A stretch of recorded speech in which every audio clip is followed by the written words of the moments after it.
Yo, yo, yo, it's Wednesday. You already know you checking in with Shay, vibing with Shay on this good Wisdom Wednesday. You already know, okay. How I do, I'm going to come in with some little news first, y'all.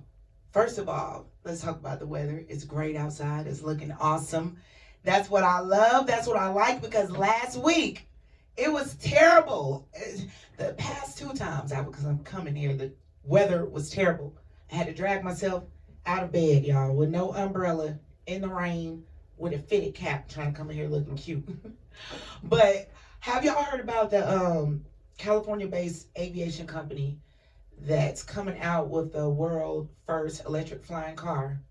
It's already nearly 3K pre-orders on this car, and this car is $6,300,000 and will start production at the end of this year or early 2026. Isn't that sounding like the Jetsons? Okay, I remember a long time ago, way back, what was that, 2K, the little Y2K thing back in the 2000s, when everyone thought the world was going to end and everything was going to shut down and everyone was buying all the water and everything. And we thought it was going to be flying cars and all that stuff then. But, well, look at this. Can you believe it? We are in the times. And I think I'm going to be seeing some flying cars. I'm just a little baffled. I am tickled and baffled at the same time. We used to talk about this all the time. Now we out here really about to be living like the Jetsons. It's a lot of questions I have. Like, how is it already 3,000 pre-orders, but where's the training? Is there like going to be some aviation training for these flying cars? Like, I'm pretty sure you're going to need like a special license, you know? I just don't understand how people can't even drive on the road, but they're expected to fly and drive in the sky. It sounds really cool, you know, Batman and Batwomen up in the sky, but I'll pass. I'm not really interested. But we're gonna tap into some more when we come back and introduce this special guest as we talk about some mental health and wellness. So stay tuned. What's going on? We got a little feedback going on, but that's okay. We're gonna get through it, y'all. They're excited. Even the feedback is excited to be here. Even the feedback is excited, y'all. We got a really special guest that came to visit us today. We're just getting it together over here, y'all. You know, bear with us. But we have a special guest. Her name is Kendra, the spiritual maven, the health and wellness maven, y'all. Give it up for Kendra. Kendra, I appreciate you for coming and vibing with me today, you know, filling us with your presence. How are you? I'm doing well. Just want to check in. Okay, all right. I'm doing well. Thank you so much for that amazing introduction. Yes. And your presence. Absolutely. Yes. So thank you. Yeah. So wellness, mental health. Let's talk about it. I'm a licensed therapist here, licensed in Georgia. I'm also licensed in California. That's new and recent for me. And I've been doing this for about, oh my gosh, what year is this? About 13 years now. 13 years. Right. Okay, that is a long time. Okay. Right. We're working with someone with some wisdom under her belt. Okay, 13 years of health and wellness, you know, all about the mind, body, and soul. Absolutely. I definitely know because I've been to some of those dancing energy classes. Yes, the sensual classes. I love those. I had a good time. I think I've only been like once or twice, but I had a really good time. Yeah. Do you still do those? I haven't done them in a long time. I think, you know, once 2020 hit, things shifted so much. I did them for a little while, and I haven't really gotten back into it, but I love teaching. I actually have a private client, and I'm starting with her next month. So I'm super excited about that. So just being able to tie in like wellness and healing through sensual dance and sensual movement of the body. And so being able to help people like break through anxiety, depression, traumas, self-confidence, things like that, and just find themselves in their bodies.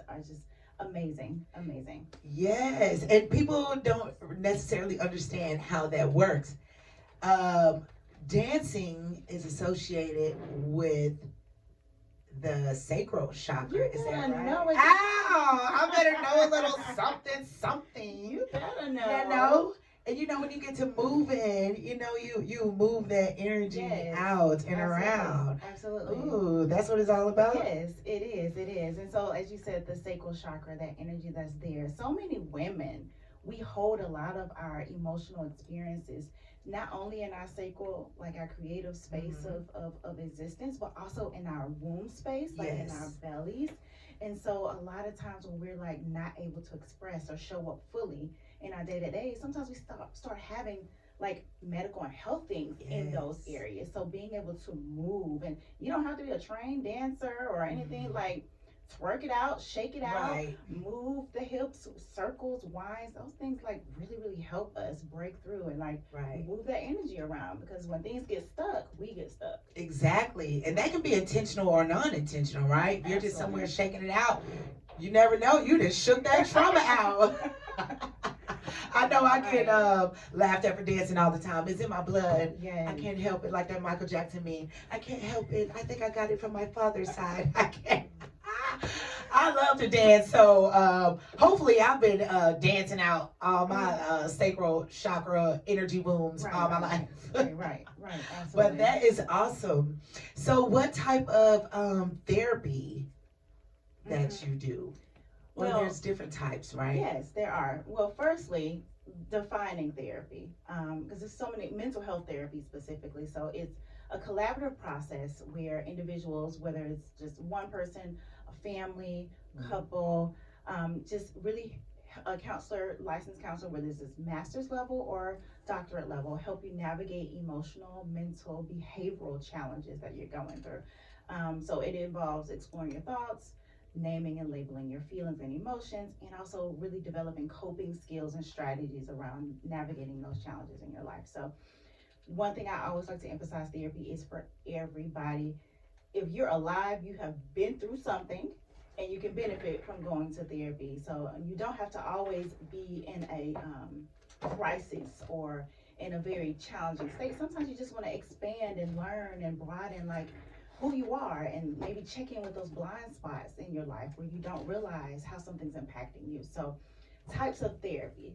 So, I already kind of mentioned the types. We have individual, we have group. Individual is just with one person. You have group, where maybe it's a group of 5 to maybe 10 people that are focusing on a specific area of life, maybe anxiety, maybe grief and loss. Then you have family. So that could be 2 people or more. So they are individuals that are part of the same family unit. Does not have to be related or blood, because sometimes blood family is who you choose to Mhm. be family, who you operate and like navigate life with. So those are the different like types, um, modalities and approaches. So these are, oh my gosh, there's so many of those, and those are the techniques and the actual philosophies that counselors use in order to help someone navigate through those mental, emotional, behavioral, and spiritual challenges they may be having. So one of them I'll share is the one of the most common. It's called cognitive behavioral Mhm. therapy. Are you familiar with that one? I was doing some You did some research research. on the Okay, way okay, here. okay. TikTok is my friend, and I did run across that one, and she was explaining and breaking down a lot of them. But I was actually listening in the car, so I couldn't Okay. write them down. But yes, that one did ring a bell, Mm-hmm. and I think it was about the reasoning behind your behavior, Yes, or yes, something like yes, that. yes, Okay, yes. I okay, like okay, that. You're okay, there. So cognitive. So cognitive has everything to do with your thoughts. okay. So when we're looking at cognitive behavioral therapy, we look at how our thoughts influence our behaviors and how we're showing up. And so being able to participate in cognitive behavioral therapy helps us to challenge maybe some faulty thinking. Maybe we have, for example, all or nothing thinking. And so because you think it has to be all of this or nothing at all, is that preventing you from maybe obtaining a promotion at your job? Or maybe is it impacting how you're showing up in your relationship because you're not able to navigate through, is either this or that? Mm-hmm. And I can imagine, maybe for those, navigating relationships, sometimes you get into those conflicts and differences, and one person's like, is this or that? And there's no middle. So you're able to Yeah. challenge that type of thinking. So you can challenge it. So maybe asking questions like, being curious about that, like what is it that I'm seeking to accomplish by having to only say is this or that. Or we can reframe it, meaning let's look at it in a different way. I love to do reframing because we're either talking about like frames of glasses or frames of a picture. Like, okay, let's reframe this. Let's take these glasses off, put a different pair of glasses on. How does it look now? Right. You know, being able to look at it that way, or maybe refocusing. That's another aspect of cognitive behavioral therapy. Being able to say, all right, let's just switch gears. Let's refocus here. Again, like maybe in relationship challenges. We got off track. We were arguing about doing the dishes. Now we're talking about something that happened last week. Let's refocus. You know, let's bring it back to like what the main like reground, bring it back to okay. Yes. And so those are some of the techniques that are used in, you know, even in individual sessions with individuals to kind of navigate what is holding you back. What are some of those thoughts that are limiting you from making the progress or healing or getting beyond some of the breaks that you've experienced in your life? So cognitive behavioral is one approach and technique of counseling. Okay, and I like that. I wonder if a lot of that stems from trauma or just control, because when you was explaining it, it sounded like someone who kind of wants to be in control, like the all or nothing example. Right. Or could that absolutely stem from a trauma reaction, a trauma-based mindset? How do you even break down to know the difference? You know, getting to the root of it, how if someone, you know, getting to the root of their problem. So like you said, it's kind of just like shadow work. You refocus, reground, and reiterate what the problem is, Right. and try to break it down on how to fix it. Yeah. So a lot of times with trauma, trauma is individually defined, meaning what trauma is to me, we could have been through the same thing. It may be more of a trauma for me than it is for you. And so being very specific and tailoring and helping that individual identify like what has happened to you, like over your lifespan. How has it impacted the way in which you're showing up in the world? So when we talk about like trauma responses, then we're looking at the symptoms and signs that are showing up, whether it's in the thinking, the feelings, or the behaviors. And so being able to identify that typically comes through with a counseling session of we're just casually talking. That's typically my approach. Conversational, like just tell me some of the things that you've been through. Let's talk about it. Some people don't even realize some things are traumas until they really start to talk about it. There are a lot of things that people go through that they don't get an opportunity or the space held for them to talk about those things. And usually with talking about it, we're moving their energy, and then you start feeling things. You're like, okay, wait a minute. Like this is bringing up some feelings I didn't realize were there or were still there. And so being able to identify it that way. So getting to the root of things are important. And for some people, getting to the root is just not like a realistic thing. Sometimes we just don't have the capacity to deal with those emotions. Right. And so that is okay too.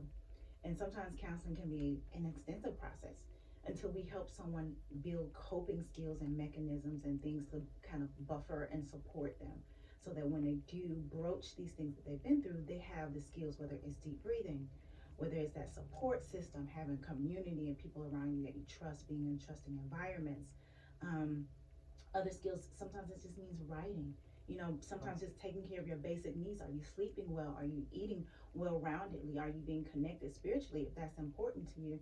And then once those things are, you're kind of wrapped in those things, then sometimes it's easier for people to really broach some of the things that they've been through. Some people don't even remember because a lot of things get blocked. That's how our brains work. When things are overwhelming, we don't have the capacity to process it. We have to just kind of store it in the back part of our brain, like the reptilian part of our brain that holds on to that trauma. Block it out. Yeah, and we just have to kind of keep moving because a lot of times we didn't have that space available to feel safe to even deal with it. And when I talk about this, I'm thinking about childhood. Right. Sometimes, right, kids, we go through stuff, and parents, they may be too busy. They don't realize how it impacts a child. And so we just growing up, adulting, and then before we know it, boom, we're in a relationship, and all the stuff is coming up and out. And so sometimes just really making sure that that person feels grounded and safe within themselves, within their bodies and minds, before we can say, okay, let's try to get to the root of it. Exactly. And I think that's the issue for people, just having the space to decompress. Like you said, having the space, or even wanting to do it, because bringing up those things hurt. Or, you know, bringing up those things, can cause a lot of anguish or pain, or whatever the case is. But therapy, that's what it is helping you learn how to do that on your own. So what are the different methods? I know you named a few. Okay. You said like the breathing, Okay. and journaling. I know that is a way to let out your energy, release what's held within. So what are some other things, and some steps, to do Right. after you release those Right. feelings and emotions? Right. And so what you're naming are like coping skills, and these are the techniques, um, the abilities that we have to put things in place in order to support us when we're going through a tough or challenging time. And so when I mentioned breath work, breathing, we do it all day, every day. Yet there are certain approaches to breathing and breath work that can essentially calm the body, and then allowing the brain to also follow. So a lot of times our bodies are consistently sending messages out, in an effort to protect us. And so as I like to tell my clients, our brains and bodies don't speak the same language, but they still Right. saying something.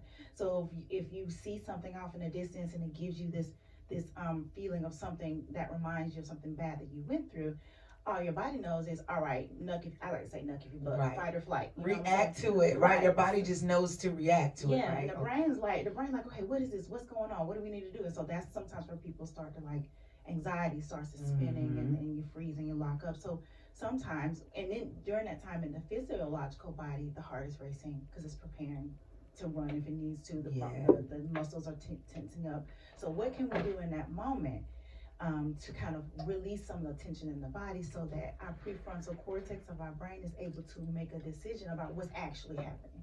Exactly. Like, I see something in the distance that looks like a snake, but it's actually just a stick on the ground. So how can I process through that and realize what's actually happening in the moment? Let me calm my body down.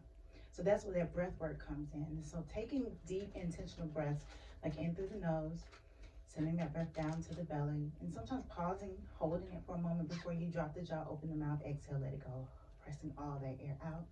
It starts to communicate to the body that, okay, we're okay. Things are okay. The brain is still trying to figure out what they're seeing, what they're experiencing, what they're going through, but the body is able to relax, so then it allows the brain to process differently. So that's one of the techniques I really do a lot with my clients, for sure. Breath work. And I've learned that from I always say his name wrong. I think it's Dr. Ronani. It's someone from TikTok. Okay. Hillman Talk University. Shout out to Hillman Talk University. They have their own university over there. But I listen to him, and he talks about psychotherapy, Right. trauma healing, and all of that. And he talks about the stop method. Be still, think, observe, and be patient with yourself. And like you said, the breath work Nice. definitely helps you, allows you to, incorporate the stop method. So Right. you can be still, interpret your thoughts, feel those emotions, and observe those, and then better move along with that. And definitely breath work, from the spiritual standpoint, or meditating and all of that, Right. that's what definitely helps me a lot. That's what helps me get grounded.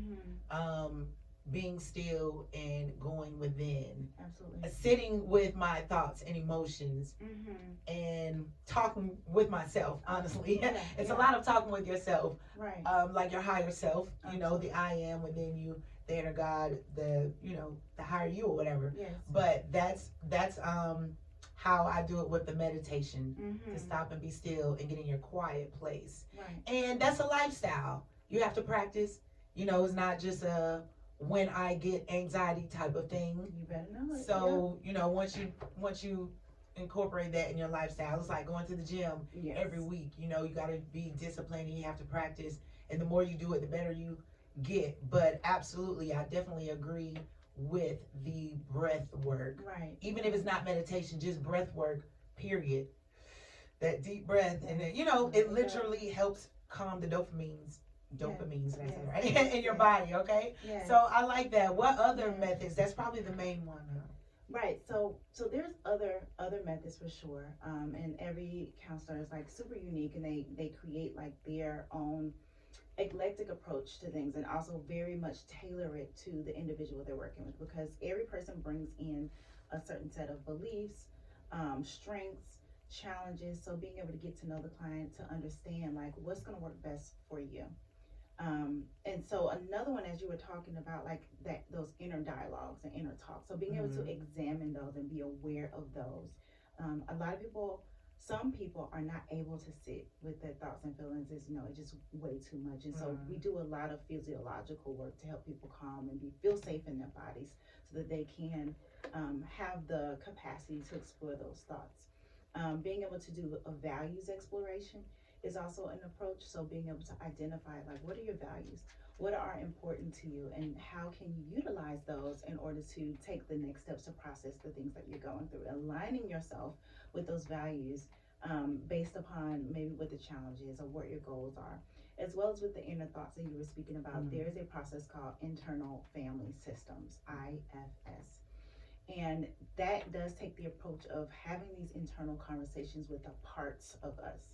So I like to explain, like, sometimes we're talking like, yeah, a part of me want to go to the mall, but a part of me just don't. Yeah. And so, like, being able to recognize that those are actual internal experiences, that we're having all the time.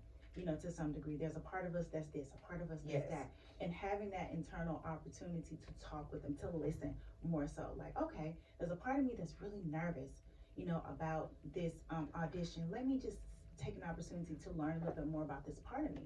And so I guide clients, into this internal world, which after helping them become confident, grounded, and feel safe in that, because again, our internal world can be, for some people, super busy, super chaotic and disorganized. So a lot of like coping skills and feeling safe and all those things go into before you do the IFS. And so being able to say, okay, let me sit with this part, get to know this part, build trust with this part of me, so that instead of it hijacking my life, and like I like to describe, instead of it driving my car, it feels confident enough to sit in the passenger seat and let me drive, because I'm confident and because I'm caring and because I'm curious about what's going on. So being able to do IFS allows people to create harmony within their inner world with all these different experiences and parts that they may be going on, because some of those parts have roles like exiles. Exile parts are ones that we decided are, we don't want to deal with them. They kind of like are like a personality, a part of a personality that we don't necessarily like, kind of like shadow work. Yeah. So that's like an exile. So typically those are ones we ignore, we push to the back, pretend we're not there. Then we have like parts like the managers. So I think about a family that, like, you have like the oldest child. They run in everything. The manager, they show my up. big sister. Shout out to Keisha. She's the manager of our family. So the manager, they feel like they have to make sure everything is where it needs to be, runs how it needs to go. But sometimes they just may go a little overboard, and they're doing too much, and so that can create some disruption in our internal world too. And then we have parts that's like firefighters, I'll call them that. Something happened, they show up, all right, where the fire is, let me put it out. But so some of these parts can just, again, for lack of another term right now, do the most. And when they hijack our inner world, sometimes the way we show up and respond to things just don't always align with how we want to show up and how we want to deal with life.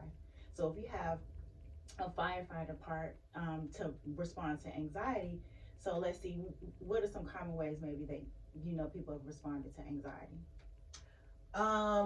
Well, they start getting overwhelmed immediately.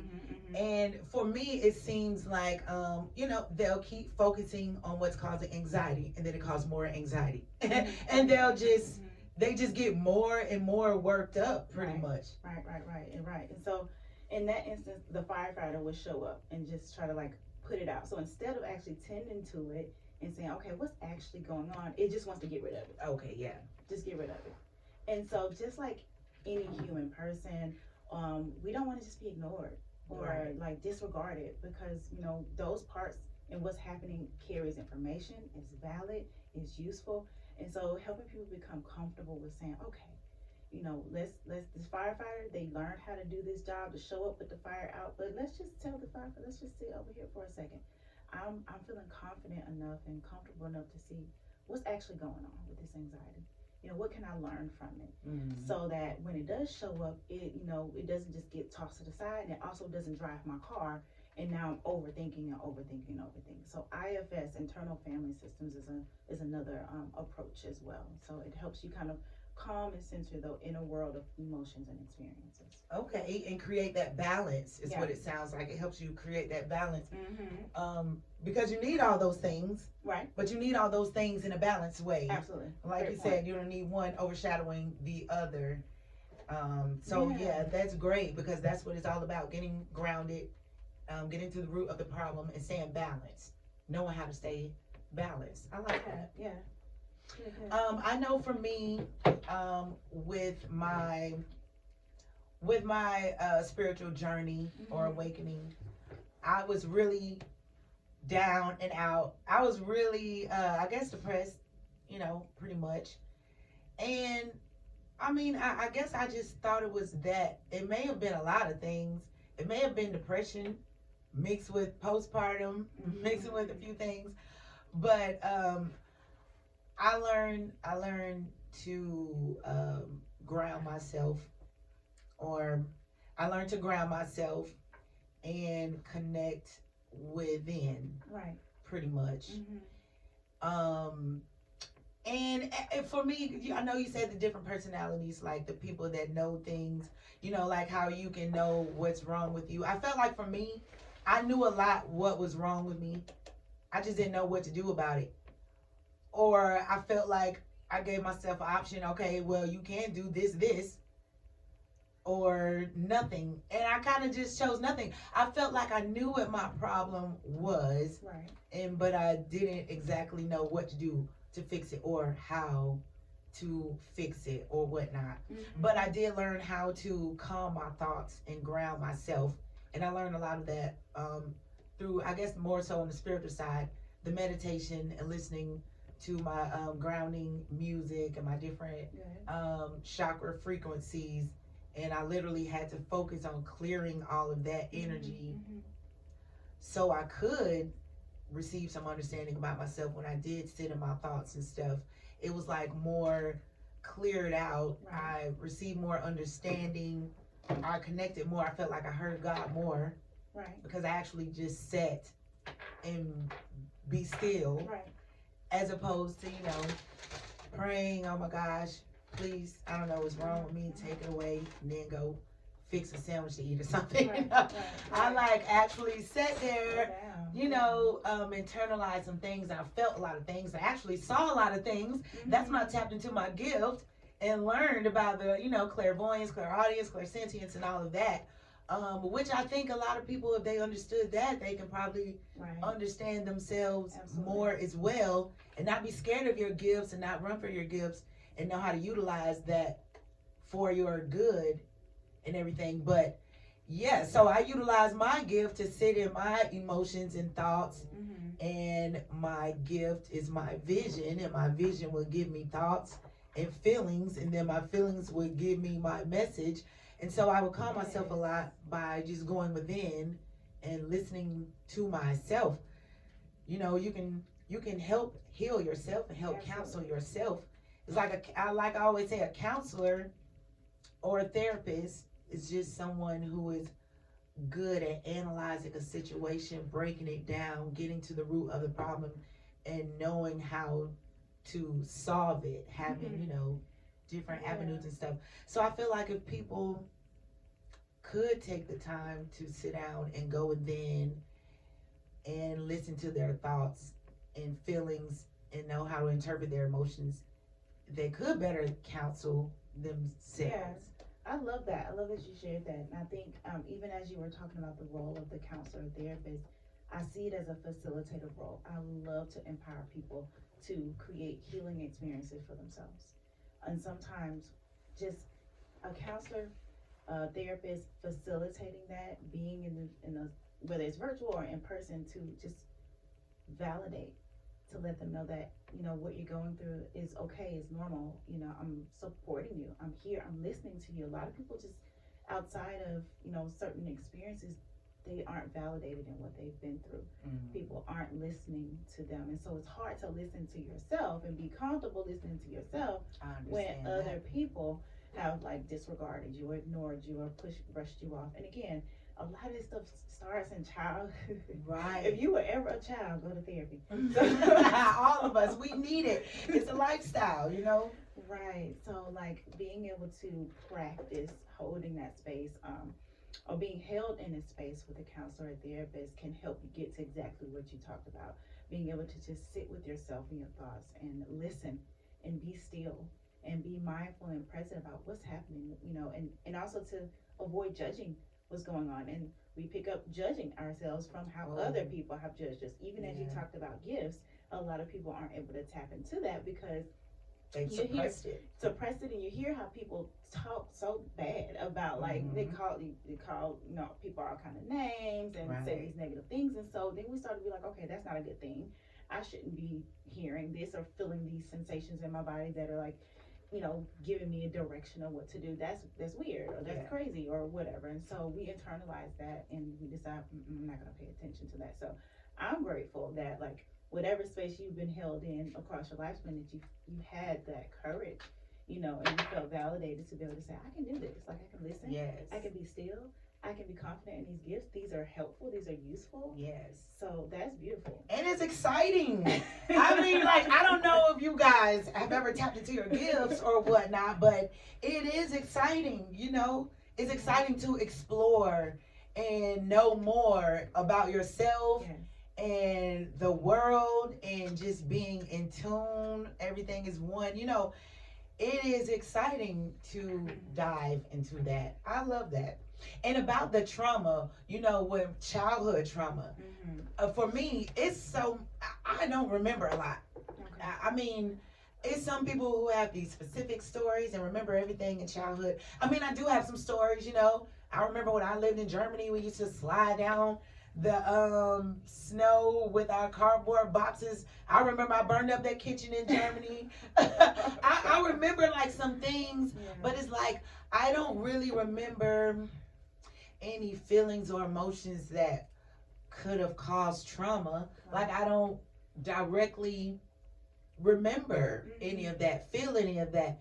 And you know, to God be the glory, amen. I didn't go through anything so traumatic where it's like, okay, you remember when, you know, this happened, you know, amen. I didn't have anything bad like that happen. So just a regular life, I don't quite remember. But there are therapies, right? And there are therapies and practice that help you bring that up, right? And help you remember that trauma. Yes. It's just, I don't remember all the lyrics, but it's just like on that Kendrick Lamar song. It's called Reincarnated. Okay. But I was uploading a little video, and I was finding a song, and I saw the song.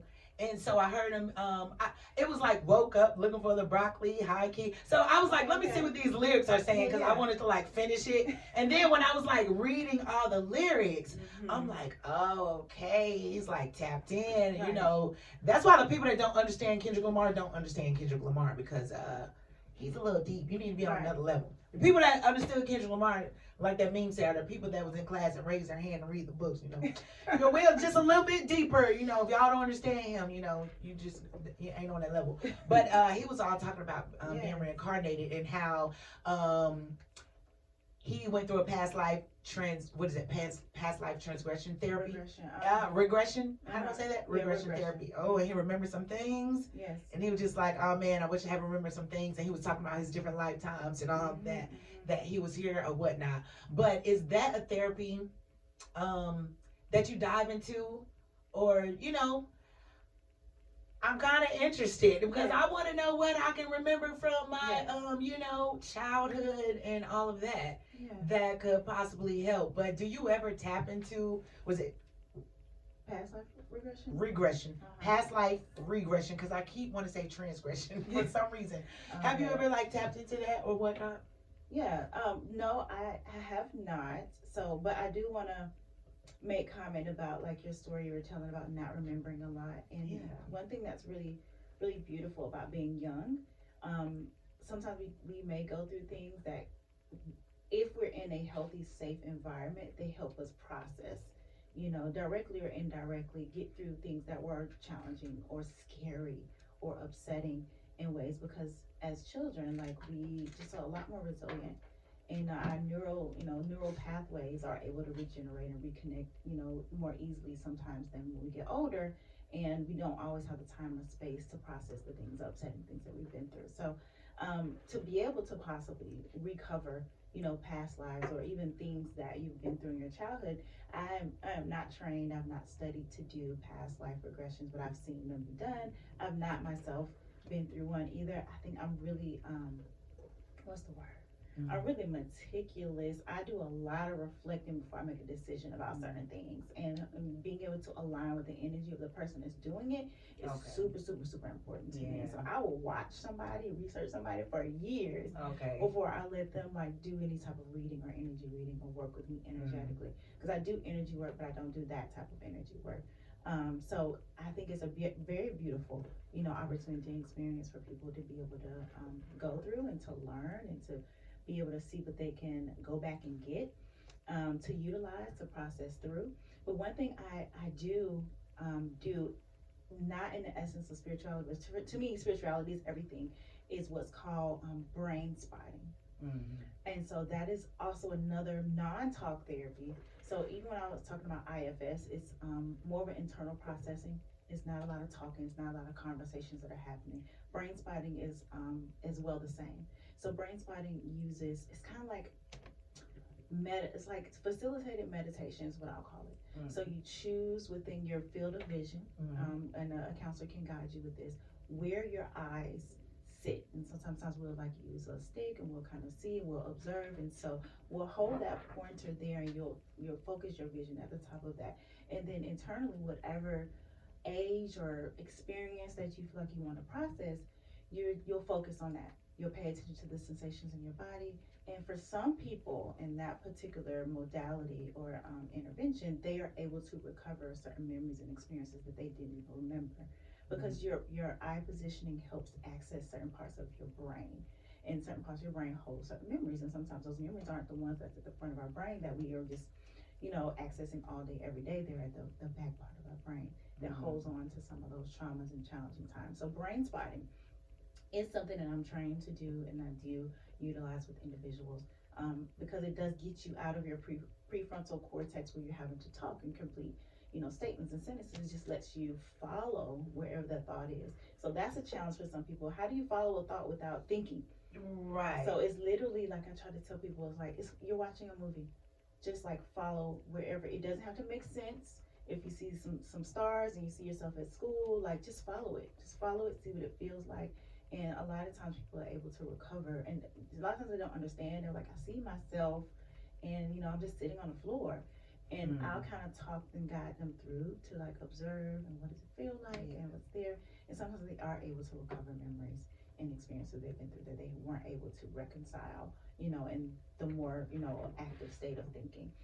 But definitely past life regression, beautiful thing. I always remind people, like, do your research, use your discernment, and have the support of people around you to help you kind of go through that, because you're recovering information, and just that one session could be helpful, but like what's to happen after that? Yeah, that's what I was about to ask. Like, what do you do with that information once you recover it? I remember I went to YouTube and I did a guided, I think it was a guided past life meditation or something like that. Or not a past life, I'm sorry, like a guided childhood meditation or something. And I don't remember everything that they were saying do, but I do remember what I saw and what I felt. And it was this time when I think I was like maybe 6 or 7, or maybe I was in 6th grade. I'm not sure. I was young. I remember everything. I remember what I had on. I had this little lime green shirt, this little skirt that had lime green stripes, and it was blue plaid, whatever. I mean brown and plaid. And I was with my mom, and we went to Atlanta, and we was doing this model thing. And I remember when I got on stage and they introduced me, and then I froze. And I froze. And I remember, in my meditation, what I was feeling, I was scared, I was froze, and I was fearful, whatever, whatever. And I still remember the vision when we left to go home. I was in the car, my mom was driving, I was kind of looking out the window, and I remember that song, Sometimes I'm hopeless, like a penny with a hole in it. Like, and I was just like, oh, snap.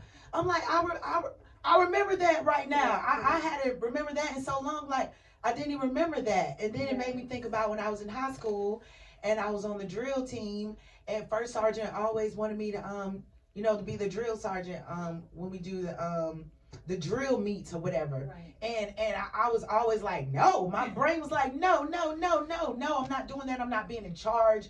I'm not being in charge of something and effing it up. And that's all I remember. My brain was like, no, I'm not gonna get out there and freeze. I'm not gonna get out there and F it up. I'm not. And then it made me realize, wow, all this time in life, like when I'm pushing away from being in leadership positions, it all stems back from that doggone time when I was on stage and froze up. Then I was riding home feeling hopeless like a penny with a hole in it.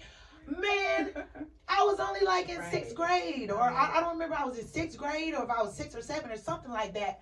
But it made me think like, man, I remember that. I realized that now. I didn't exactly know what to do with it. I was just like, okay, dang, that had stopped me from being in leadership positions, whatever.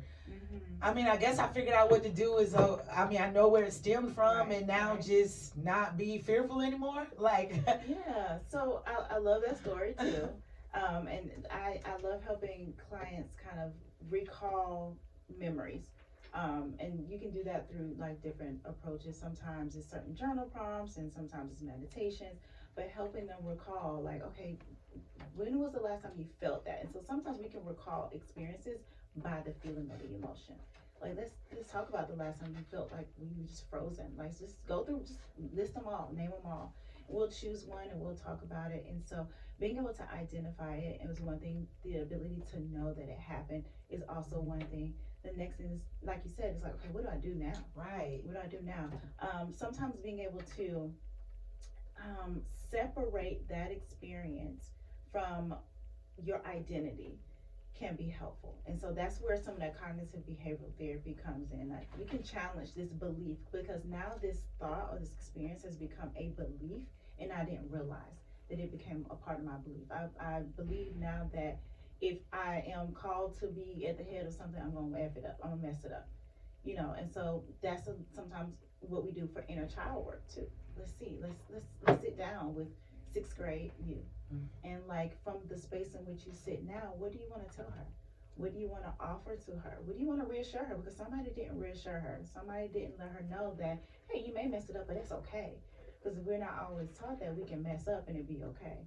And so I have clients like have those conversations with that version of themselves, that part of themselves that, are scared or nervous about, being in a leadership role or of being at the head of the table of something. And be able to reconcile from there. And so we really tap into the emotions of it because it's one thing to think about it and have the thought that, oh, okay, I can just not do it. But we have to connect that to the emotion and the feeling as well. Yeah. And you know what? That kind of answered my own question because when you were speaking about that, and like I said, I listened to Dr. I probably messed his name up, Ronani, something. He speaks about, your feeling but don't act on it. Separate your feelings from your actions. So that's pretty much what you were explaining. I guess this is what I need to do. I need to separate my feelings from my action. Even though I feel that way, don't act on it. Like you said, even though I feel that way, take my butt in there and know that is the opposite. All right. And also when you were talking about, the because he also speaks about that too. Giving your clients a therapy, giving your clients a what am I'm trying to find a word, a practice or whatnot. How he was giving the story, got it. Give them a story to interpret. So basically, it helps you pretty much speak to your inner self, your younger self. It helps you pour love into yourself indirectly. Yeah, and you get to integrate those parts. Sometimes we're so fragmented. We're disconnected. This experience happened, this experience happened, now I'm here. How can I integrate all these things into something that helps me accomplish what's important to me? Because maybe I do want to show up in this leadership role. So how do I integrate these parts and let all of these parts and aspects of me know it's okay to show up in this way? Right. I love that. Do you think that you could be too young to do the therapy session? I mean, what am I trying to say? The topic that we were just talking about, the getting you to interpret a story so you can, talk to yourself indirectly. I'm asking that because, like when I had my feeling when I was young and I was like, man, I messed that up. Okay. And then I'm pretty sure, moms and pops was like, it's okay, it's cool, whatever. But no, nah, when I go to my room, no, it's not okay. Right. I messed that up. I hear what you're saying, but I'm still not internalizing that. Right. And I'm wondering, like, what if someone will put that story on me? Like, well, what if Susie, blah, blah, blah, I get to answer my own questions and see. Do you ever think it's too young to do that? Like, I mean, developmentally, though, at certain ages, we don't always have all of the abilities or capabilities to process on certain levels. So it's always important to give age appropriate space, time, and approaches for things. Because I mean, it's okay to have someone speak life into you and you still go in your room and think differently. It's repetition. That's like having a new and a different experience helps the healing process too. So, even if someone encouraged you or reminded you that, no, you're not going to mess it up, it's okay, you may just have to have another supported opportunity as a sixth grader to try something, in a safe environment so that you can build that confidence. So that repetition, that practice, making progress, so you're never too young to be able to challenge certain thoughts that you have and be able to be more flexible in your thinking. You're never too young to be able to recognize or have someone facilitate you or hold a space for you to say, hey, I know that experience happened, last school year, and I know that was probably really embarrassing, but there's space to be able to move forward from that. What are your beliefs about yourself overall as a person outside of that experience? What do you think about yourself? And having these conversations with young people and helping them also to name and label feelings and emotions versus just kind of clumping everything into one emotion: angry, mad, sad. Like there can be like on a spectrum and ranges of emotions, and helping young people have language around what they're feeling and talk about them too. Okay, so that's awesome. It's like the basis is the same for everyone with all the different methods. Right. To get the client to pour into themselves with love and gain confidence. Okay, yeah. Pretty much, and knowing how to stay grounded. Right. Okay, I like that. Y'all, we need to go to therapy. A lot of people, like she said, it's a lifestyle. Yes. Therapy is something that helps you manage through life. Even if you just need to talk with someone and get some things out. Even if you need to go somewhere that's holding the space for you to talk and, get some things out and realize some things. Just decompress altogether. How does this tie into spirituality? Yeah, so, well, I would definitely say spirituality is very, very personal. People kind of creating whatever their own experience is spiritually and within religion. Helping individuals kind of explore that and define that for themselves is really important. So that's what I usually help clients do. Let's talk about what spirituality is. What is religion? What does that mean to you? What is the history of it? Like, who taught you that? How did you grow up in that? And does it make sense for you now? And how has spirituality and religion impacted your views on health, healing, and therapy? So some people bring spirituality and religion into the therapy space, and some people leave it out, completely because they're still exploring that part of themselves. Yet with the work that I do, I like to take into context every single aspect of who you are, even the creative aspects of who you are: physical, mental, emotional, creative, spiritual, whatever you're willing to bring into the space. Because ultimately, whether we have a belief in something higher, or beyond ourselves, we're still connecting to something beyond ourselves, even if that's community or nature. And so being able to identify what that is, what that means for you, it help you also be successful in the therapeutic process, because that's a strength for you. If you have a belief system or you have a spiritual, practice, that helps be another aspect of how can I heal? What's going to support me? What's going to help me through this? What's going to be there when maybe no one else is there? Another avenue of healing, huh? Absolutely. Absolutely. Okay, I like that. Another avenue of healing, because Lord knows we need all the avenues. Absolutely. Put them all together. Run the streets. What do you do in your daily basis to keep yourself grounded and, in the headspace to even work Right. with different clients and energies and take on all of that? I'm really big about my space because I do telehealth. My office space is really important to me. So, how I set my space up, what's in my space, I use different like scents to clear my space, candles, things like that. So, being able to take care of my physical space is important. But ultimately, I don't work with a lot of people. I'm bougie like that because just my capacity. Like it ain't no way. And I kudos to people that can see people all day, but not me. After 2, 3 people, I'm like, I'm good. I'm good. So I intentionally, since I've been practicing, only see maybe 10 people a week. Because just I'm going through my own healing, and wellness practice and process. So being able to recognize that capacity is important to me. Hobbies, self-care, working out, things like that help me stay on the headspace, spending time with people that love me, that care about me, rest, disconnecting from media, from the world to some degree helps me as well. Um, and I just have some great clients. I have some amazing That's good.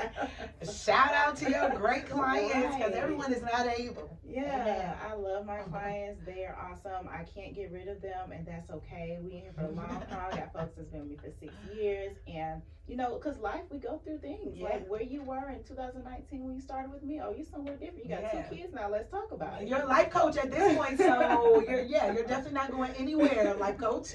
Right. So just taking care of myself has always been like most important, because I wouldn't be able to do this work if I wasn't taking care of myself first. Absolutely, I definitely understand that. And before we leave out of here, I just want to give one last advice. So I feel like you pretty much just summed it up with what you do. Okay. But advice for the people that feel like they're going through something, and they don't exactly know how to deal with it, or the first step to take. What is something they can do? Well, I feel like I already know this question. Yeah, I mean, take your breath. Well, I'm just gonna say, and make sure I put it out there, that if you or anyone that you know is experiencing a mental health crisis, we have to use that hotline, the 988 hotline. Okay. Because sometimes they're just, you don't know what to do. Talk to somebody, be on the phone or in the presence of someone, even if they go to the hospital. Using 911 in the medical emergency, so that someone else knows that you're going through something, and they can be a support for you. They can hold that space for you. Call a friend.